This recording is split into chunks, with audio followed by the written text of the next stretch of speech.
Todos estos días les hemos estado trayendo a ustedes un programa especial por las elecciones generales que se desarrollarán este domingo 28 de noviembre en nuestro país. Y es que desde la máxima casa de estudios del país buscamos que la gente tenga conciencia para ejercer el sufragio y lo mismo para que lo haga con conciencia, con paz y con tranquilidad. Es por eso que estos programas los hemos estado desarrollando y obviamente hemos invitado a lo largo de esta semana a diferentes académicos y miembros de la máxima casa de estudios del país para que nos proporcionen su punto de vista.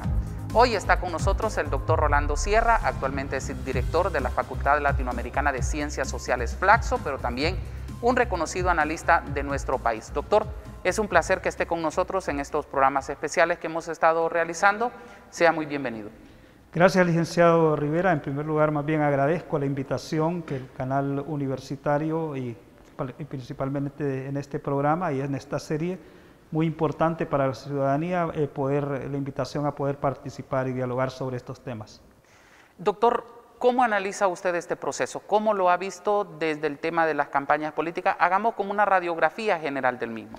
Bueno, en primer lugar hay que ubicar esto dentro de la situación de país. Honduras es un país que hay que ubicarlo como un país multicrisis, son diferentes crisis que ya por más de una década hemos venido viviendo, la crisis política, crisis sociales, crisis económicas, ahorita dado el impacto de la pandemia y ETA y IOTA, y sobre todo en las crisis políticas, bueno, el golpe de Estado del 2009 significó una gran crisis política y también después de los procesos electorales del 2013 y 2017.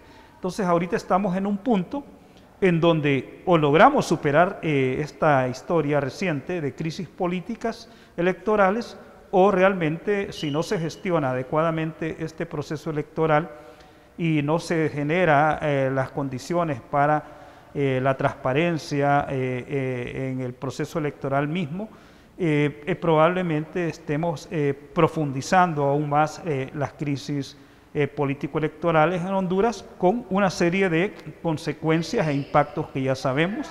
En primer lugar, sabemos que de acuerdo a los datos, después de cada crisis político-electoral ha venido más bien en Honduras aumentando la emigración de hondureños y hondureñas. No es casual que hay un cambio migratorio después de las elecciones del 2017, cambia el sistema migratorio, se pasa de ese sistema migratorio que teníamos de goteo por goteo, es decir, que la gente migraba ya sea personal o en pequeños grupos, y surge otro sistema migratorio ya por conglomerados o lo que llamamos caravanas, y justamente el discurso, la narrativa de las personas en las caravanas era fundamentalmente porque el país estaba en una inestabilidad y en una crisis política. Sabemos que estamos entrando también a este proceso electoral con una serie de condiciones y de falencias. En primer lugar, licenciado Rivera, bueno, este proceso electoral, si bien entramos con una nueva ley electoral que fue demandada por diversos sectores, pero esta ley electoral fue aprobada, por un lado, tardíamente, y por otro lado, es insuficiente para poder resolver algunos de los problemas que ya se suscitaron en el pasado. Principalmente, aquí era muy importante el tema de la segunda vuelta o del balotaje, porque sabemos que de acuerdo a los resultados de las últimas elecciones, la distancia entre el partido que gana y pierde es cada vez más corta, y si no hay un proceso electoral transparente, entonces esto genera las crisis que ya hemos tenido, y la segunda vuelta era un mecanismo precisamente que en una primera elección, si no hay la distancia suficiente, si el que gane no gane con los suficientes votos para tener la legitimidad, pudiera hacerse alianzas y luego que entrara el gobierno con mayor legitimidad. Y luego este contexto que estamos viviendo también de violencia política. De acuerdo al Observatorio de la Violencia en Honduras, del YUPAS, ya son más de 60 personas que han muerto, candidatos y candidatas en diversos niveles, tanto en las elecciones primarias como ahorita en estas elecciones generales, lo que genera y puede profundizar más aún esta situación de crisis. Y hablando de ese tema de violencia política, se ha ido desarrollando la misma campaña con ciertos ataques de un sector hacia otro. Esto también obviamente es catalogado como violencia política. ¿Abona en algo eso, doctor? No, yo creo que esto viene a generar estas campañas especialmente centradas en el odio frente al otro. Vemos que no es una política realmente moderna, no es una política racional y sobre todo esto desvía lo que debe ser el planteamiento de los partidos políticos y de los diversos candidatos y candidatas a los diversos puestos de elección popular, en el sentido que la campaña no se orienta hacia el debate de ideas, hacia el debate de propuestas, hacia el debate en torno a las formas de gobierno o sobre todo el debate de cómo resolver los principales problemas del país, sino que esto se desvía entonces a estas campañas de odio, de denigración del otro, de la otra, y sobre todo a este proceso que hemos visto más enfatizado en este proceso electoral, valga la redundancia, que es traer el debate al tema puramente ideológico, si se es de izquierda, si se es de derecha, y en ese sentido no abona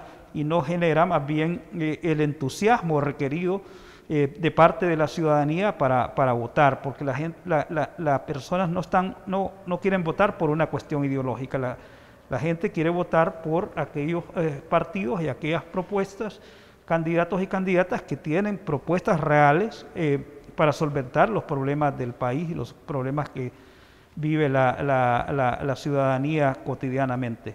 La señora Michelle Bachelet, expresidenta de Chile y alta comisionada de las Naciones Unidas para los Derechos Humanos, señaló que existe la preocupación por la introducción de un discurso de odio como herramienta política, a pesar que no tiene lugar en la democracia. ¿Qué opinión le merece? No, me parece que es una opinión muy acertada y muy necesaria, y esto entonces se ve como desde la comunidad internacional se está observando este proceso electoral en Honduras con preocupación, en la medida que justamente no se tiene una campaña diferente, una campaña con madurez, con la madurez política requerida, sobre todo por la situación del país.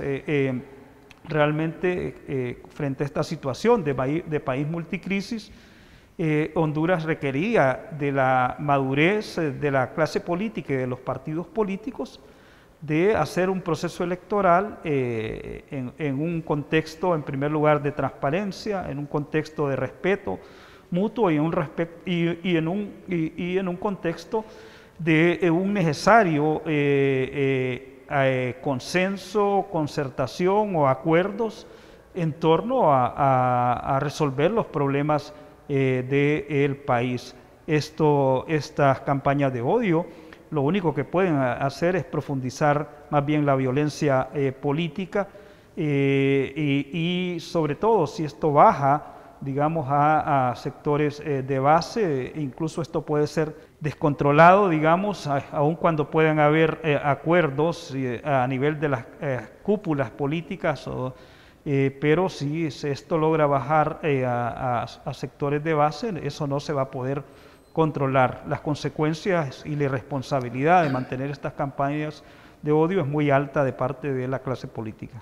Señala que han detectado mensajes de odio contra personas que defienden los derechos sexuales y reproductivos de las mujeres. Bueno, hemos visto una campaña directa en contra de doña Xiomara Castro en el caso de los ataques por parte del Partido Nacional. Pero también me gustaría que habláramos sobre el tema de las caravanas de hondureños hacia Estados Unidos, producto, algunos lo señalan, algunos analistas, de 12 años de gobierno del Partido Nacional. ¿Usted lo mira así? Bueno, los datos son claros. De hecho, Honduras es un país que, si bien la migración internacional o la emigración de miles de hondureñas y de hondureños, especialmente hacia el norte, empezó por el impacto del huracán Mitch en 1998 y que empieza ahí por primera vez ya que miles y miles de hondureños emigren, pero no obstante es a partir del 2009 donde esto prácticamente se duplica.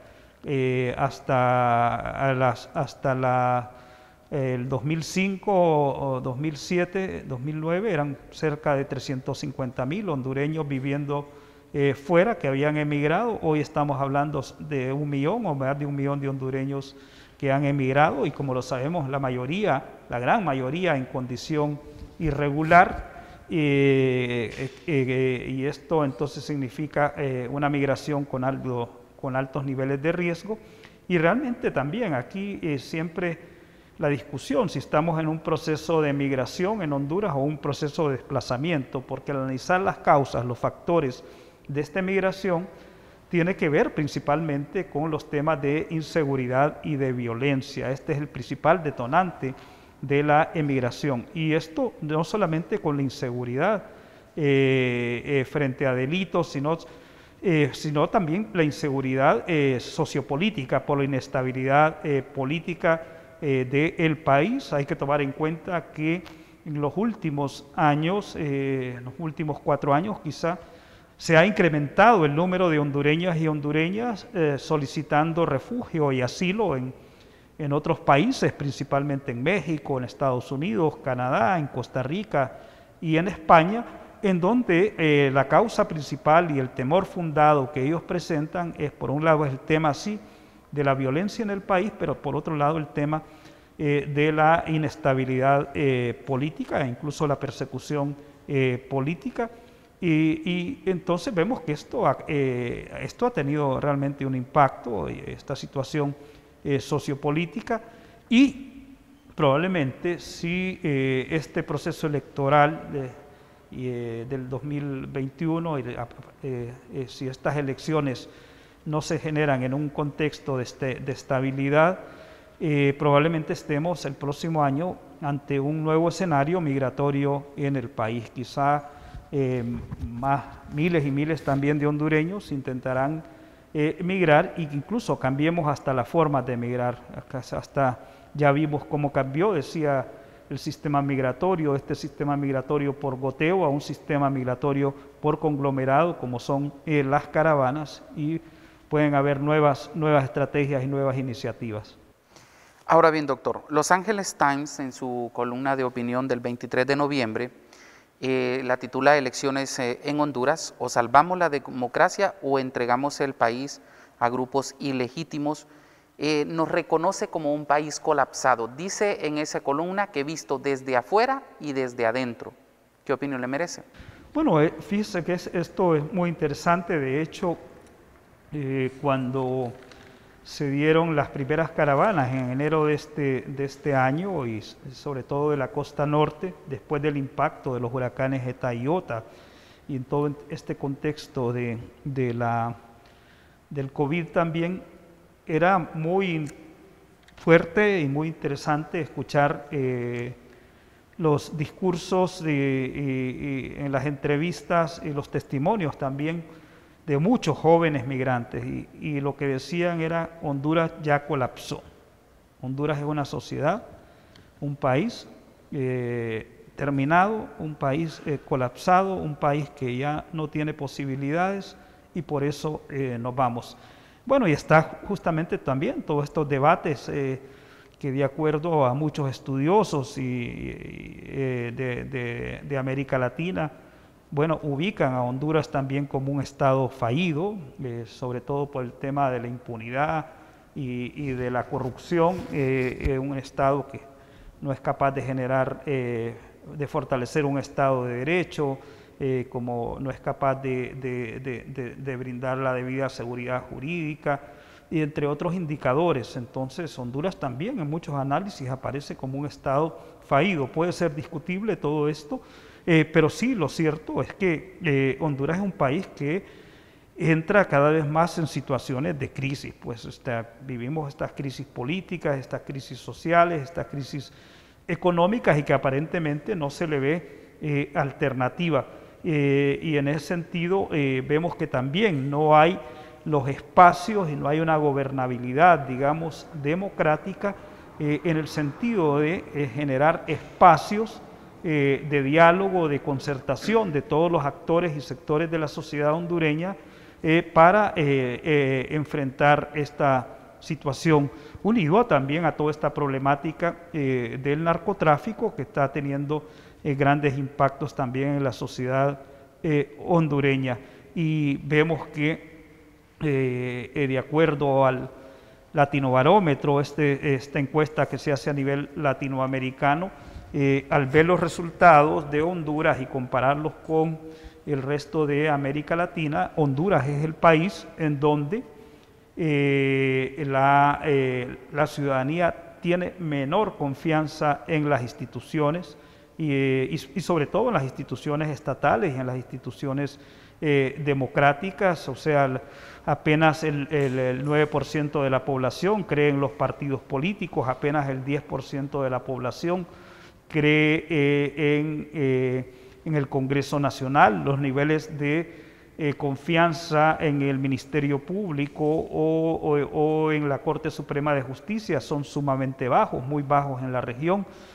Honduras es del país donde hay mayor nivel de desconfianza en los procesos electorales, donde se considera que hay fraude, y esto en un contexto realmente que estamos llegando a este año 2021, año del Bicentenario, en donde Honduras se ubica como uno de los países con más altos niveles de pobreza en la región. De hecho, en lo que va de este siglo, del año 2000 al 2021, en vez de haber disminuido la pobreza, más bien se ha incrementado. Pasamos casi de un 62% de la población en condición de pobreza. Prácticamente hoy en día se habla que el 72% está en condición de pobreza. Por lo tanto, eso es un fracaso al modelo de desarrollo, es un fracaso también al modelo democrático que hemos venido implementando, y entonces el país requiere cambios. Un país con altos niveles también de inequidad en la distribución del ingreso, ubicado también como uno de los países de acuerdo a los indicadores de Transparencia Internacional, con más altos niveles de corrupción e impunidad en la región. Y aunque también, si bien ha disminuido y ha bajado la tasa de violencia, digamos, en el país, pero sigue siendo Honduras el tercer país más violento en América Latina y con los indicadores también de mayor violencia en Centroamérica. Y el correlato que tenemos de todo esto es que la gente dice que no ve otra alternativa más que emigrar. Y es interesante, yo siempre lo digo, que prácticamente de acuerdo al sondeo de opinión que desde el año 2012 realiza el ERIC, el Equipo de Reflexión e Investigación de la Compañía de Jesús, desde el 2012 al 2020, ahí se pregunta si a la ciudadanía si está dispuesto a migrar. Y casi en promedio el 45% de los hondureños y hondureñas dicen que están pensando en migrar. Y esto tiene que ver, este es un mensaje claro para los partidos políticos y para la clase política. Sí, en los últimos años hemos tenido un 45% de abstencionismo electoral, y que esto es lo que también pareciera va a ser en este proceso electoral. Entonces pareciera que más bien ese 45% que se abstiene, lo único que está pensando es más bien salir del país. Las campañas políticas que actualmente hemos estado, bueno, ahorita estamos en un proceso de silencio electoral, pero ¿cómo las ha analizado usted? Desde el punto de vista del contenido, desde el punto de vista del financiamiento, todo lo que tiene que ver con la misma. Bueno, en primer lugar hay que tomar en cuenta que las campañas políticas aquí son sumamente desiguales, digamos. Siempre el partido que está en el poder tiene más financiamiento, más recursos para la campaña política. De hecho, vemos una gran campaña y publicidad del Estado, digamos, y del gobierno en un contexto de un país sumamente pobre, digamos. Entonces siempre son desiguales, digamos, tanto el financiamiento como la forma también de las campañas políticas. Y lo que decíamos anteriormente, este proceso electoral se ha caracterizado más bien por una campaña política muy violenta. Hay realmente más de 60 personas, candidatos y candidatas que han participado, que estaban como candidatos en diversos puestos de elección popular, que los hayan matado, digamos, es una cuestión sumamente violenta. Luego no es una campaña política centrada en las propuestas, no todos los candidatos ni todos los partidos sacaron una propuesta de gobierno, un plan estratégico para el país. Luego lo que ha devenido más bien es estas campañas de odio, digamos, y muy centrado en estas campañas de odio, y sobre todo en este debate ideológico de ser de izquierda o ser de derecha, ser socialista o ser capitalista, que esta ya es una discusión superada en muchos países, y por lo tanto también esto lo que lleva más bien es a polarizar más la sociedad hondureña. Y el contexto latinoamericano, justamente hoy se estaba publicando un libro publicado por Flaxo Argentina que se llama Polarización. Precisamente pareciera que todos los países de América Latina tienden a polarizarse, y esto no es algo que definitivamente los partidos políticos no están contribuyendo, digamos, a los procesos de consenso, de concertación requeridos en las sociedades y en los países para realmente salir adelante y enfrentar los diferentes retos y los diferentes desafíos que se tienen. A mayor polarización es más difícil el consenso, y este tipo de campañas entonces vemos que las consecuencias pueden ser muy grandes, porque después que hay campañas así es más difícil que un partido que gane logre generar un consenso, un diálogo, un acuerdo mínimo con los otros partidos, y esto hace más difícil entonces la gobernabilidad, mucho más difícil que se tenga apoyo, digamos, el partido, el nuevo gobierno de los otros partidos, porque ha sido esta dinámica precisamente la que ha prevalecido del odio y del ataque muy fuerte. Me llamó mucho la atención cuando usted señaló que ha visto presencia publicitaria del Estado constantemente en los últimos días. No solo a través de los medios de comunicación, sino a través de las redes sociales. Cada institución del Estado tiene su propia plataforma, y ahí han estado saturando de supuestos logros del gobierno. ¿Qué le genera eso a usted?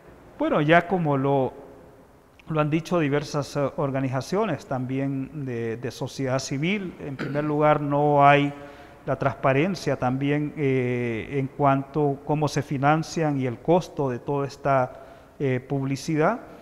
Sabemos que Honduras tiene problemas más prioritarios, incluso en este contexto de pandemia. Hay un país con altos niveles de pobreza. Muchos de estos recursos, incluso que utiliza el gobierno y utiliza el Estado para esta publicidad sobre logros, son innecesarios, pues, porque la ciudadanía debería de conocerlos si hay logros, y esto más bien debería destinarse a programas sociales o a responder a diversas problemáticas que vive el país, y esto por supuesto que es también este tipo de publicidad va siempre en beneficio del candidato del partido de gobierno en turno, digamos. Entonces esto hace desigual siempre una campaña electoral. Los partidos políticos no van en igualdad de condiciones, digamos, porque siempre el partido político en el gobierno va a tener más recursos para invertir en la campaña. Lo mismo que la entrega de bonos. Lo mismo que la entrega de bonos, exacto.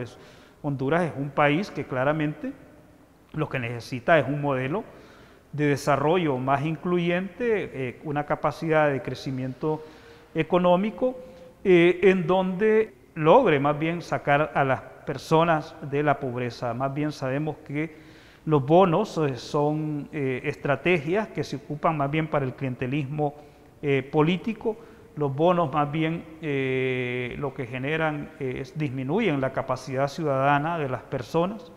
Precisamente en un país con altos niveles de pobreza es difícil de hablar de ciudadanía con estos altos niveles de pobreza la ciudadanía más bien va a estar más propensa justamente a este tipo de utilizaciones que se dan a través de los bonos o este tipo de ayudas que en realidad no van a resolver el problema de pobreza a la gente, sino que es mantenerlo, reproduce la pobreza. Honduras es un país en donde sus políticas económicas y sociales, por un lado, están orientadas al 2% de la población, es decir, a los sectores agroexportadores, políticas ya sea de apertura, de facilitación, y luego el resto a los sectores más pobres, pero políticas asistenciales, y políticas de compensación social que no compensan, digamos, la pobreza, pero no hay políticas a los sectores medios productivos, digamos. En el campo hay una cantidad de productores que son los que generan empleo. Hay estudios que se han hecho en donde hay lo que se llama los productores medios, gente que tiene 20, 30 manzanas, que tiene 20 cabezas de ganado, o productores medios de café, que son los que más bien generan empleo a nivel rural, no las grandes empresas, digamos. Entonces, y para este sector no hay ayuda, digamos, y no hay políticas orientadas, que son los que tienen la capacidad de jalar, digamos, a los que están más abajo generando empleo, y tampoco hay políticas claramente orientadas a la pequeña y mediana empresa, que también es una gran empleadora, y que con mayor apoyo pudieran generar también más empleo y jalar pues, a los que están más abajo, a los más pobres, y entonces desde esa perspectiva más bien eliminar estas políticas de compensación social que lo que generan es clientelismo político. Doctor, ya para finalizar, ¿qué le pareció el cierre de campaña del Partido Nacional aquí en Tegucigalpa? Bueno, yo creo que siempre, en este caso, el Partido Nacional, el partido en el poder, con mayores posibilidades de recursos, de invertir, digamos, en esta campaña electoral, tanto, es decir, la figura como partido político en el gobierno y también el candidato a la presidencia, que es el actual también alcalde, también tiene más recursos, digamos, para invertir. Pero vemos que estas campañas, este cierre de campañas, más bien orientadas más a suscitar en el electorado, son más discursos emotivos que más bien discursos racionales, siempre estos discursos de odio más que propuestas y planes de gobierno para resolver los problemas del país. Esto es lo que está ausente, digamos, en todos estos cierres de campaña. Doctor, le agradezco mucho que nos haya acompañado. Dejamos muchos temas pendientes, pero la verdad es de que ya se nos agota el tiempo. Le agradezco mucho siempre las invitaciones, que nos acepte las invitaciones que le realizamos a estos programas de la UTV. Muchas gracias. Gracias a usted. Bueno, yo creo que más bien es importante invitar sobre todo a la ciudadanía a participar en estas elecciones y realmente el participar en los procesos electorales es parte del ejercicio de ciudadanía y si queremos que el país se transforme, que el país cambie, es en la medida que viremos diversas opciones político-partidarias, de hacer un discernimiento, y la ciudadanía, ser ciudadano es sobre todo tener la capacidad de pensar por uno mismo y de actuar por uno mismo. Y yo creo que este voto tiene que ser no un voto de los hondureños, sino un voto de los ciudadanos y ciudadanas hondureñas, en el sentido de tener esta capacidad de reflexión, de pensamiento y de decisión también por uno mismo, y no de decisiones ya sea por la publicidad o por el clientelismo político. tenemos que madurar como ciudadanos y ciudadanas y realmente ser nosotros los protagonistas de esta historia. Muchísimas gracias, doctor. Gracias. Agradecemos a todos ustedes el habernos acompañado. Siempre los invitamos a que sigan nuestras redes sociales. Les aparecen en la parte baja de la pantalla y ahí pueden encontrar esta y otra información relacionada a la máxima casa de estudios del país. Soy Franz Rivera. Nos vemos en la próxima.